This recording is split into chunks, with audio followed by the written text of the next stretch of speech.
Good morning, traders and investors, and welcome back to our Wednesday live stream show. I'm your host, Bennett Tyndall, tradinganalysis.com. Happy Wednesday, December 29th. We're just around the corner from, a new year. We're now 2 years into the coronavirus pandemic. It's pretty incredible to see the ways in which it has kind of changed society and shaped at-home work. So very curious to see what 2022 has in store, and it's going to be an interesting one. Markets continue to progress on the upside. Volume has been progressively declining over the past 3 to 5 sessions, which is fairly typical of end-of-year trading. We've discussed 2 weeks back when we met last the two valid possible wave counts in terms of the structure off of the November 22nd high. The bigger takeaway that I had for you all 2 weeks back was that price action from that November 22nd high, appears to be very corrective. And with that corrective structure from the November 22nd high, we continued to view the resolve as on the upside into new extremes. And as we can see, the S&P 500 has managed to do that. We'll take a look at the indexes in just a minute. Before we do that, let's go ahead and bring in the trading analysis team. Good morning, Terry. Good morning, Alex. How are you doing, gentlemen? Good morning. Last week of 2021. That's right. Last live stream. Yeah, strange. Dang near didn't have it this morning. I had to reboot my computer before I even got my first cup of coffee. That's right. It happens, though. What's up, Alex? How are you today?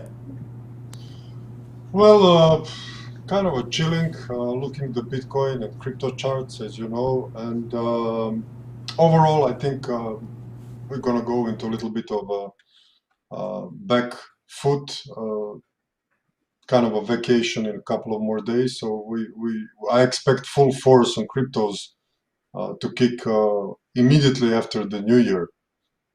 I don't expect that for FX and stocks, because crypto guys are active even on a New Year's Eve. So Yeah, absolutely. It's the market that never sleeps, kind of like the city that never sleeps, 24/7. My goodness, that's that's a fun one. No holidays in Bitcoin, that's for sure.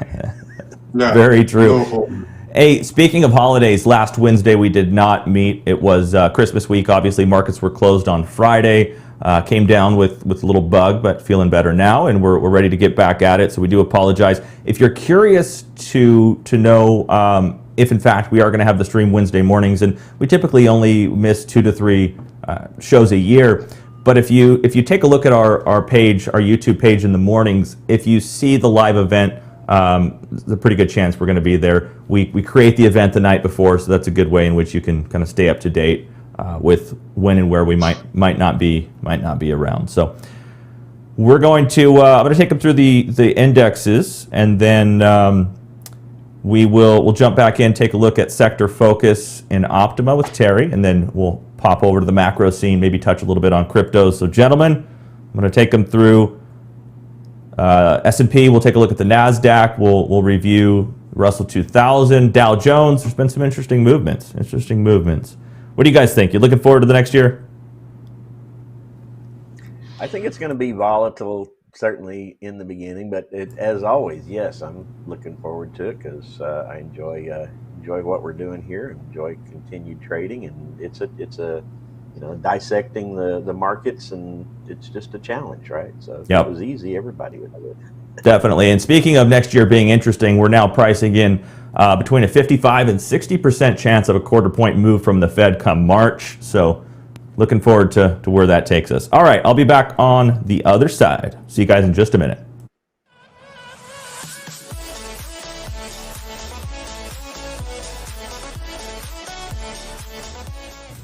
Good morning once again. We appreciate you guys taking time out of your Wednesday mornings to tune in with us. So let's jump into it.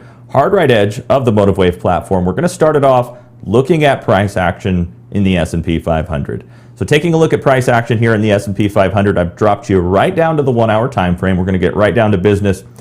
And let me just kind of refresh where we've been. So from the September 2nd high, where you can see my crosshairs, we correct lower in 3 waves. Standard counter trend corrective move. October 4th low delivered 5 waves up into that November 22nd high. From the November 22nd high into the December 3rd low, it's actually been a very complex end of year correction. The complexity, so to speak, in terms of Elliott Wave has been seen not just in the indexes, but many of the top sector holdings. So we've been in essentially a series of continuous 3-wave structures. We had 3 down, 3 up, 3 back down, 3 back up into the Fed meeting. Had a beautiful rally that day, and that was promptly faded.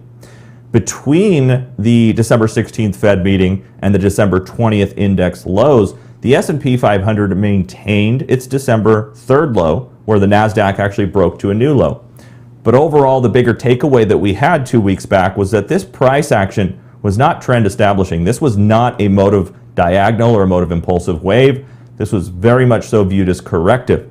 So even in the alternate end of year scenario event that we turn this into a big flat or a big complex correction, we continued to celebrate the fact that we viewed the resolve to be ultimately on the upside in the higher degree into new extremes. So we've had quite the move from the December 20th low here, specifically in the S&P 500. In fact, price action has been nearly parabolic, counting clearly defined and high conviction corrections within this structure has been fairly difficult to do. This is an instance in which you need to kind of take a step back and, number one, refresh your view of the higher degree pattern, and number two, await a corrective retracement. Allow me to take you back to the March correction to kind of demonstrate what I'm personally looking for in terms of going into next year. So looking at we're still here on a 1-hour chart, and I've got my crosshairs on the February 16th high. We correct lower in 3 waves into the March low. That unfolded in about a measured move, just beyond. And notice from there, as we break up into a new high, you can see price action as we get to that 39.50 extreme. We start to see some divergence, some momentum divergence, relative strength divergence into that move. A lot of FOMO set in as traders saw this big correction yielding a new index high, and that ultimately was met with 3 waves lower. The 3-wave retracement was beautiful, 50% into between a 50 and 61% time projection of the wave 1. Also, it was a measured move, counter trend correction. It was from the March 25th high that we really broke out in the heart of the breakout, the 3rd wave move. So taking you back to current trading ranges, that's exactly what I'm looking for now as a confirmation correction. Now this is based obviously on option trading. If as an investor you're looking to take advantage of these corrective trends, we celebrate that, and we would encourage that as we do with our own investments. But in terms of trading, it's been very choppy since the November 22nd high. It's been complex with a lot of 3-wave structures, and we're now awaiting a corrective retracement lower to begin positioning for the New Year's. Now, I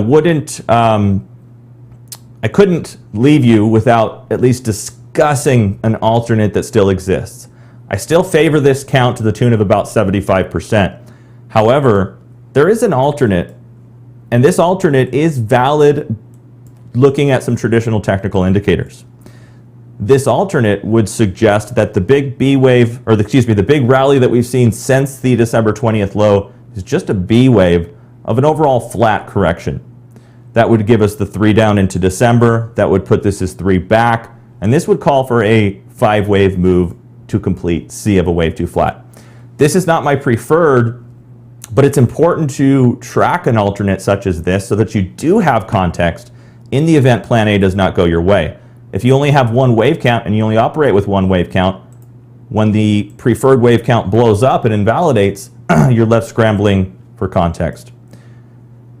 From the S&P, let me take you over to the Nasdaq. Looking at the Nasdaq 100, we've seen kind of a similar development, except we haven't broken through the intraday high of the November 22nd print.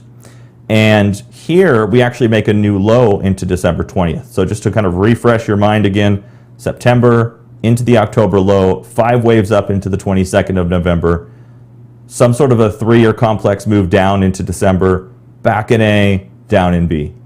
So this is the count that would suggest this is just a B wave of an overall flat correction, and that we're going to see resistance between the 1272 of the orange degree and the 1272 and equality of the green minor degree. The preferred count still says the correction is over. This was a 3-wave move, which, by the way, in the Nasdaq had some fairly key fib levels come into play. We had the 50% retracement of the October through November 22nd rally, and that took us between a 50 and 61% time projection of wave 1.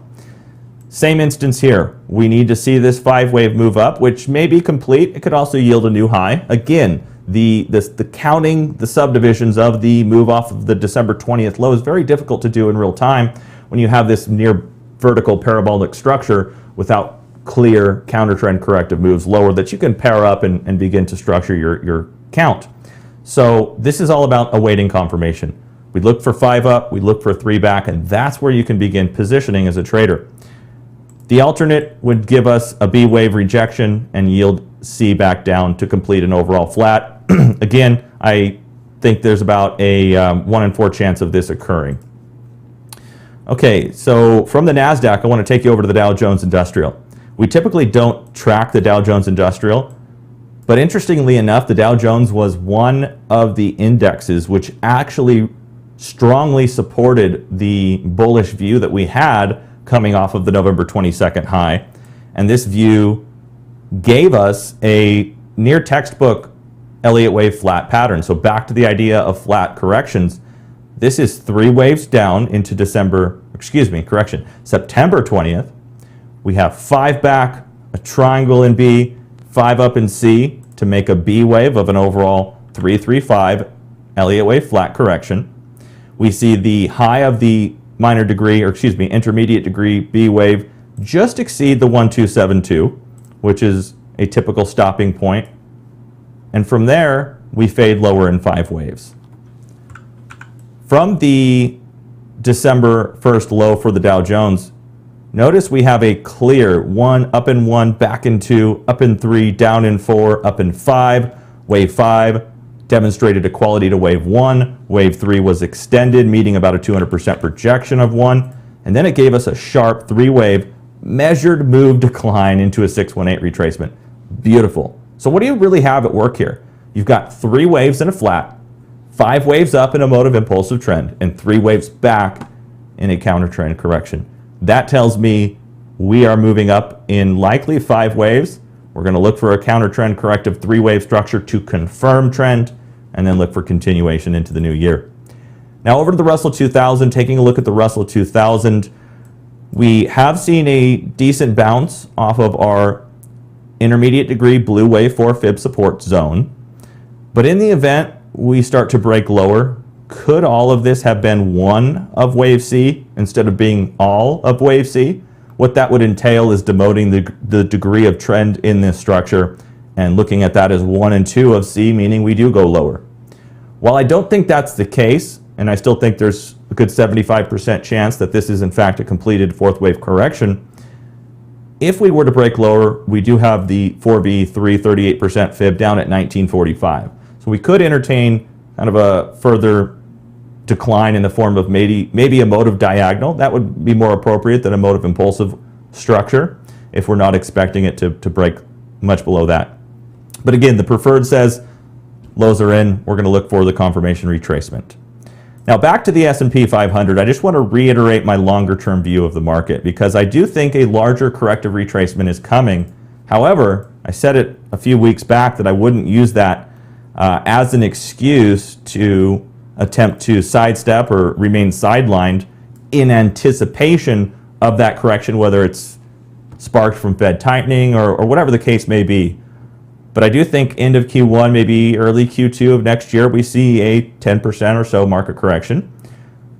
Again, looking at the previous primary degree wave 2 corrections, they're not huge. They're not massive 50 or 61% retracements of their wave 1. So zooming in here on the weekly, and let me clean this up just a moment for you. Looking at this here on the weekly, I continue to view price action as still contained within the same degree of trend from the COVID lows. Simply put, that means we need to be expecting a counter trend correction sometime next year that is larger than anything we've seen since the COVID lows. You'll see these lines here. And by the way, my objective into end of Q1 next year is anywhere between 52 and 5,400 in the S&P. Don't think that's out of the realm of possibilities. From there, I would expect orange wave 2, maybe to take us into the summer, and then the second half of the year we see upside.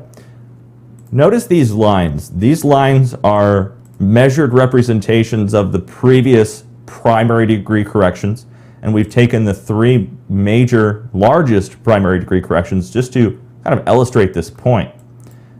In the event my 5,400 upside Fibonacci objective is met for the S&P, if orange wave 2 is as large as the largest primary degree counter trend corrective structure from the credit crisis low, it's only going to take us back to 46.64 and change, which means we could basically revisit the current levels and see continuation.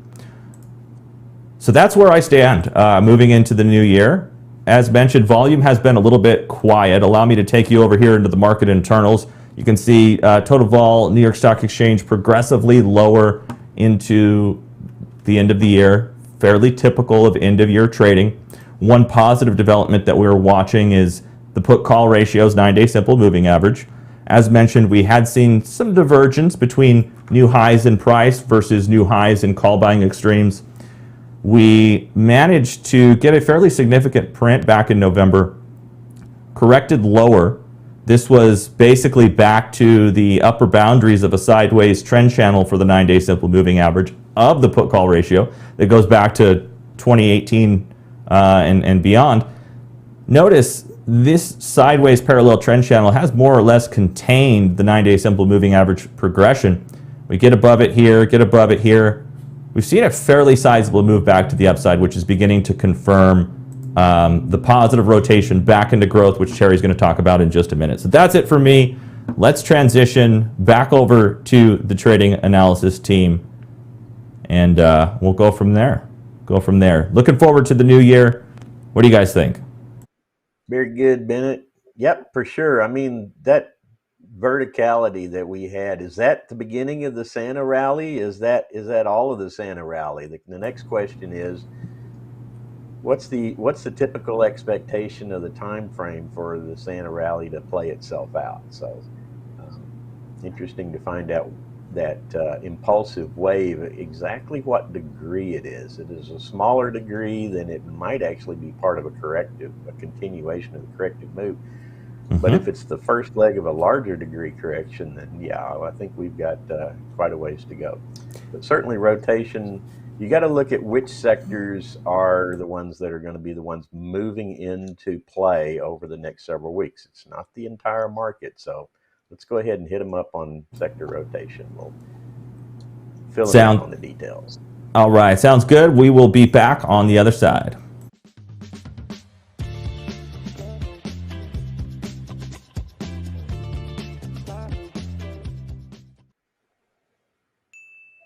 Hello, traders. I'm Terry Long at TradingAnalysis.com with your weekly sector focus. The 2021 trading year is about to come to a close at the end of this week.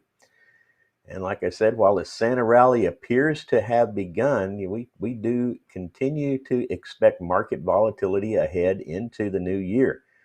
Last week was a shortened holiday week, but that didn't stop the S&P from rallying sharply higher into the close, actually up 2.28% last week to set a new all-time high on Thursday. And that rally continued to push the all-time high even higher on Monday. And Tuesday saw just a little modest retracement from that level. Last week, the NDX gapped down on the open on Monday, but proceeded to rally 3.21%, rising every day of the week, though still short of a new all-time high. But like the S&P, the NDX continued to push higher on Monday, falling just shy of setting its own all-time high record as well. Now, last week, it was consumer discretionary, technology, and communication sectors rallying the strongest. The XLY was up a whopping 4.05%, XLK up 3%, and the communication sector, which has really been beaten down, it was up 2.13%, possibly signaling a reversal point for this beaten down sector. And only modestly lower last week was utilities and real estate sector, both with less than 0.5% decline. Let's get that out of the way and let's take a look at what's happening this week and pull this over. As you can see, we're up 1.28% from last Thursday's close, even with a little small retracement we had yesterday. The NDX is up 1.11%. The retracement a little bit larger on Monday's candle there, but I think a rally in crude oil prices continued to fuel the volatility here in the energy sector. You can see energy's up 3% so far this week. Real estate, materials, and technology sectors are also continuing to perform. We've got real estate up 2.17, materials 1.8. And the only down sector, and it's even just insignificantly down, is the consumer discretionary at 0.15, healthcare positive 0.11. Moving over into our sector leader scoreboard, the consumer discretionary and the technology sector remain in the leading quadrant. However, the energy sector has now breached down here into the weakening quadrant. And although the consumer discretionary sector is seen with a declining vector, this is only declining in terms of momentum. It is holding the relative strength constant. Now contrast that to the XLE where you see the slope to the left. That means it is not only losing momentum, but it's also losing relative strength respective to the benchmark S&P. Now, the technology sector here continues to demonstrate resilience and strength as it actually holds very firm here inside the leading quadrant, still continuing to push to the right. Now, the real estate and the healthcare sectors have actually been showing rising momentum and relative strength gains, though we did see a slight hesitation in the XLRE last week. The healthcare sector has moved into the improving quadrant as well. But the financial sector continues to degrade further into the lagging quadrant. Hopes for a reversal, though, soon appear to be unfolding here for the communications sector. Look, you can see this hook that's begun to form. What will be ideal is when we get that rotation to turn all the way back around and start pointing back to the right, where we'll be gaining not only momentum, but we want to see it gain relative strength at the same time.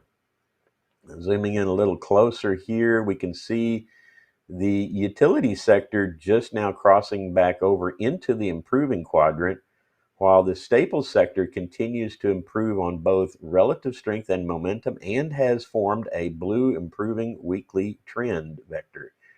Now, the separation between the industrials, I'm going to zoom in some more to show you. This is the industrials coming down. The industrials and utilities arrows are kind of crossing each other there.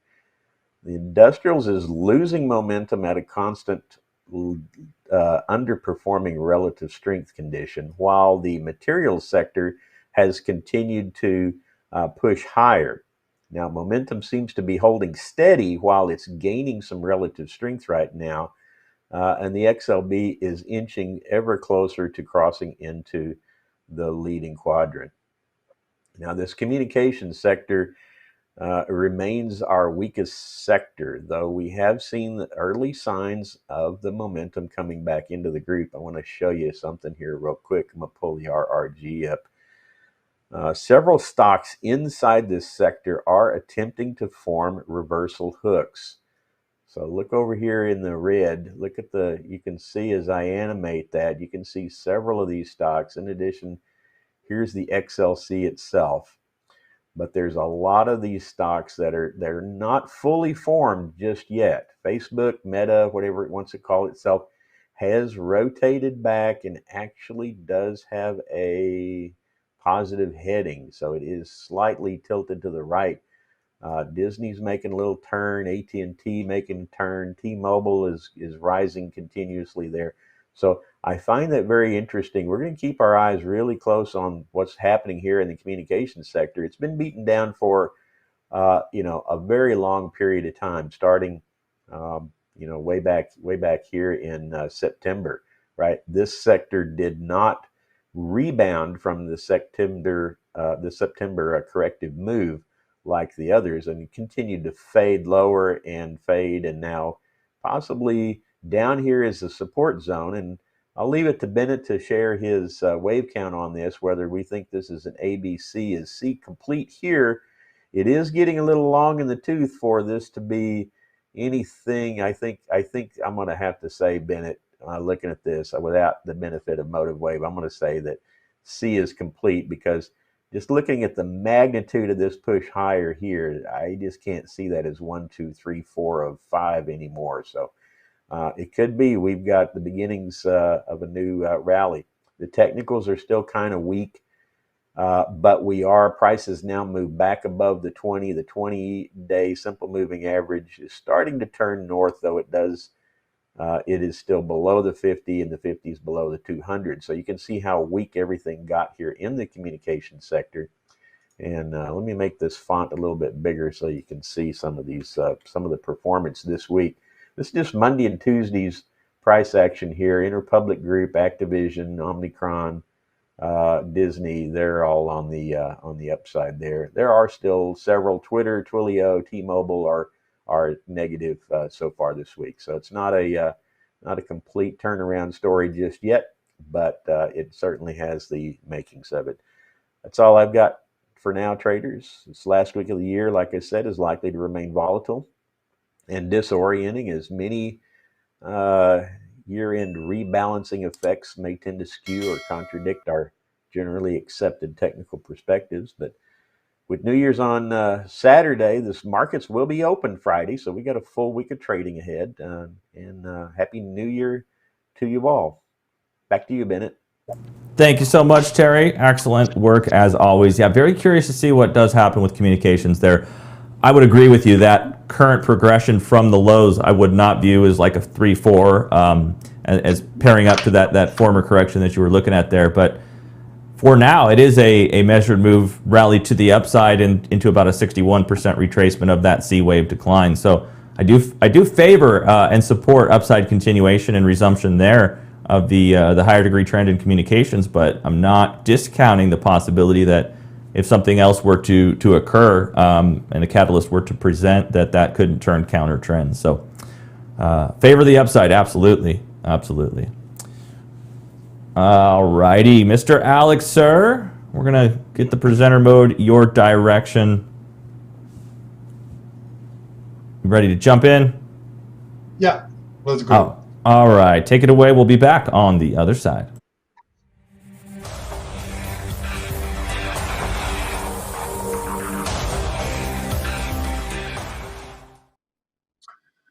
Hey guys, let's look a little bit of a macro outlook. Of course, we're going to start with the 10-year yields. You all know that we are seeing market is pricing now a 0.25 basis points move around March. So the Fed shifted its policy, reduced its bond and mortgage securities buying program now for 30 billion. So it is expected they go out of the program around March and they start with raising a little bit of rates on the upside. So the 10-year yields is moving accordingly. We don't see still a clear 5 waves up here, up to 2%, but I think the current development from the lows of our possible wave 4 is itching on the upside. So the first resistance will be around 1.7 and the second one, I would say very huge one, will be around 2%. So same scenario that we will be looking for the couple of months back. We still have this as an ABC on the upside, possibly topping around this 2.016, where the wave A, B, and C, or wave A and C will actually reach equality or a measured move. If we pass beyond that on the upside, I'm afraid we will have to look for relatively higher levels on the 10-year. And we might even, next resistant level, we might even hit around 3.2, which not be a very kind of a welcome situation from the several aspects. If we include also the look into the dollar index and also the stocks. But for now, let's go one wave at a time and let's follow the current outlook towards this 2%, and then we will see do we have to extend this and change this outlook in a more impulsive wave on the upside, or we're going to start moving lower here in some type of a corrective pullback in the X wave. So this is the longer term proposition. I always make some type of a hypothesis on my usually macro outlook. We will see if this will work. For now, let's focus on this area and the first target around 2%. Situation in Europe is unchanged. This is the price of the 10-year bond. We usually look yields, but this chart is better in regards of the Elliott Wave outlook on the price. So they work inversely. As the yields moving up, price is moving down. But I still see this as some type of a fourth wave consolidation lasting for a year, year and a half. As you can see, we cannot identify for now anything impulsive.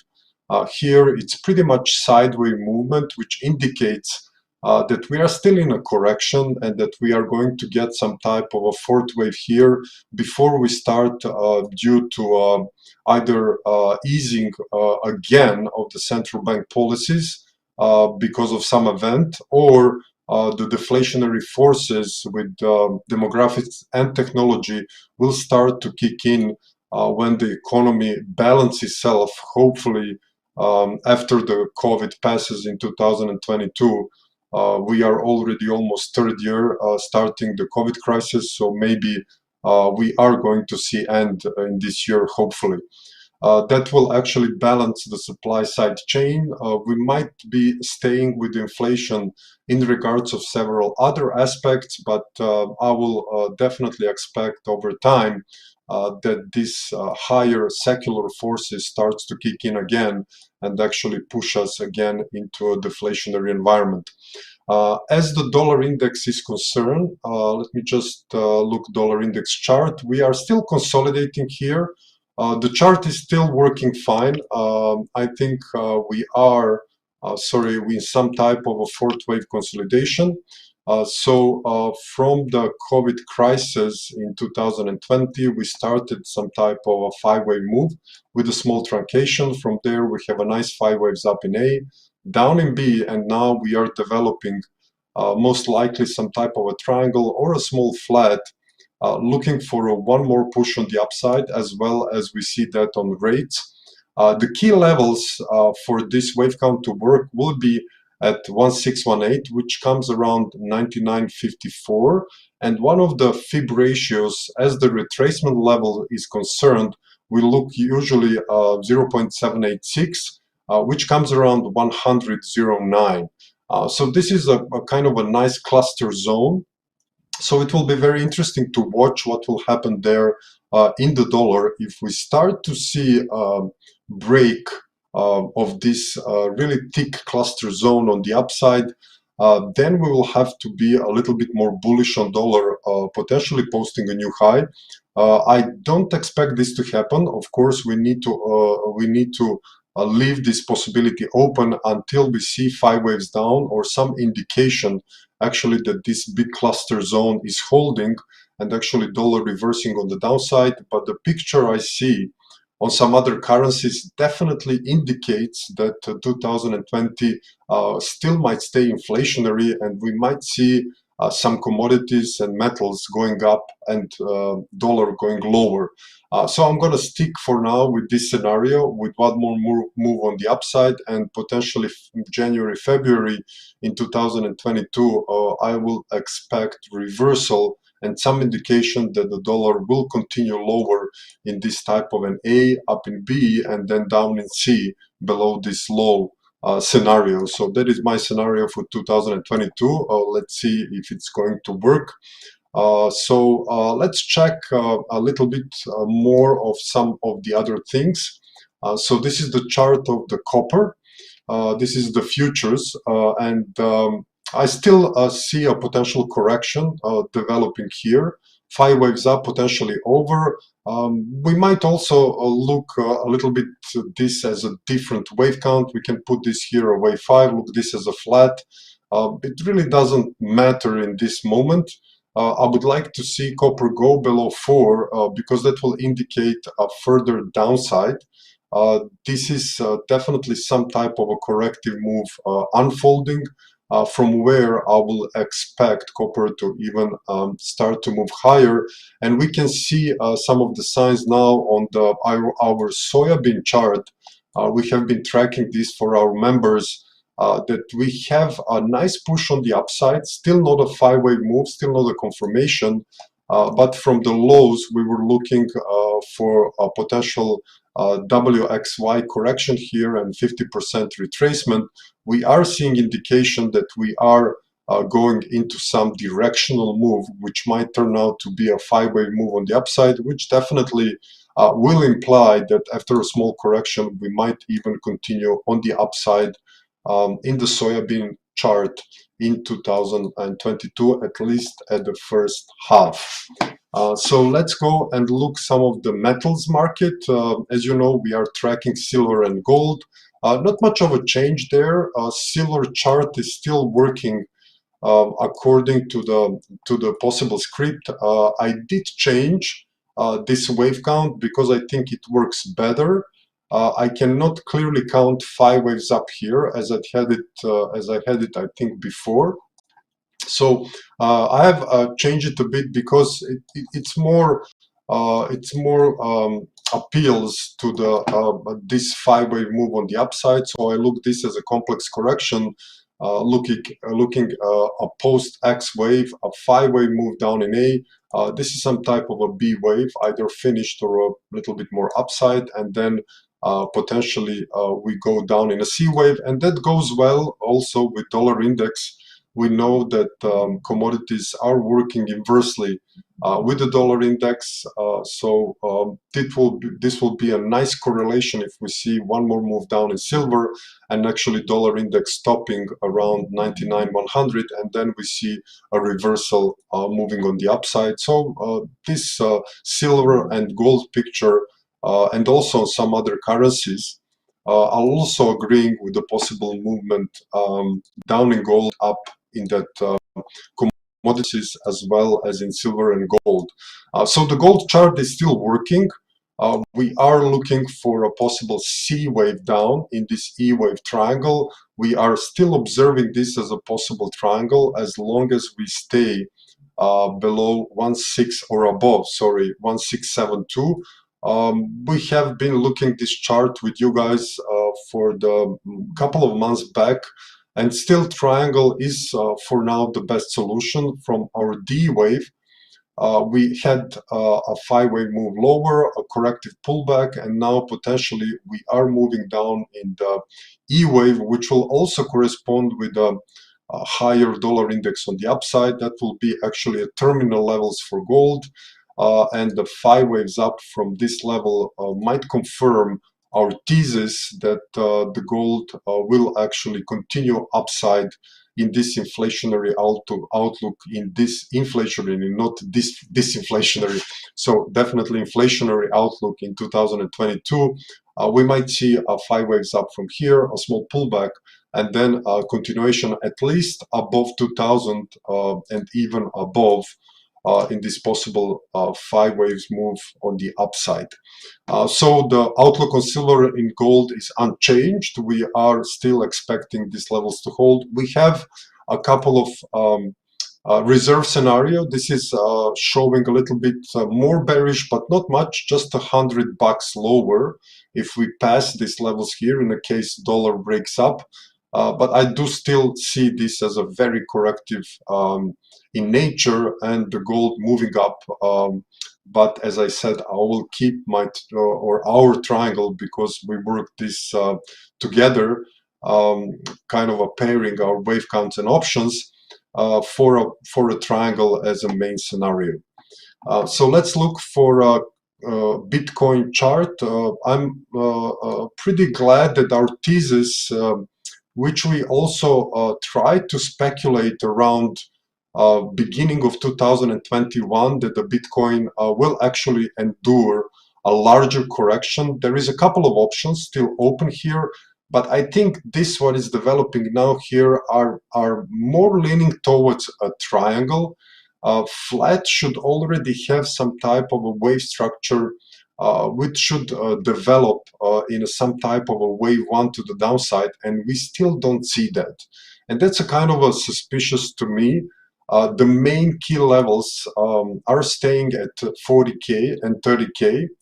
So I'm still going to go for a triangle, which will include a wave down in C around 35, 38K, move up in D and E, and around, let's say, February, March, this fourth wave might be complete, and we should start to see potentially 5 waves up on a smaller time frame, which will actually confirm that this correction is over and that Bitcoin will continue its rise towards 100K and maybe even above that. So I'm gonna leave the targets for the next year.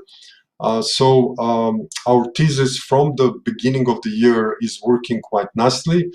We didn't see 100K. We have called pretty much about the cautiousness in this crypto market, almost the full 2021, we have been looking for the crypto markets to go lower here from 74K. We missed that for a very small margin, but market was poised to go up towards 100 and 200K. And the same case actually happened here as well. We have seen a pretty brutal move to the downside, and what is going on now on a smaller time frame is pretty corrective. I do expect one more small move on the upside, but if you want to see more on the cryptos, you can join me for the last year broadcast of the Crypto Lab with Alex tomorrow. So we will go a little bit deeper into cryptos, Bitcoin, Ethereum, overall total market crypto chart, and some of the other altcoins for the end year analysis. So join me tomorrow. I wish you all the best in 2022, and stay with us in the next year as well. So back to you, Bennett. Much appreciated. Thank you so much, Alex. And if you guys are interested in some crypto-specific coverage, check it out tomorrow morning, 9 a.m., right here on the Trading Analysis YouTube channel. Thank you guys for tuning in. Happy holidays. Happy New Year. Just around the corner. New Year's Day is Saturday. Markets typically are closed. We typically have a 4-day week going into a new year. Markets are open Friday. Bond market does close early, however. Members, we'll see you in about 24 minutes for the member webinar. If you're interested, check us out, tradinganalysis.com. If you did enjoy the content, we would ask you to give it a thumbs up, subscribe with notifications to stay up to date with myself and the rest of the team. Terry, Alex, nice work, gentlemen. Appreciate it. And viewers, we'll see you back we'll see you next year. How's that sound? See you for the first live stream of 2022. All right. Happy New Year, everybody. Happy New Year's. Take care. Have a good one. We'll see you next time.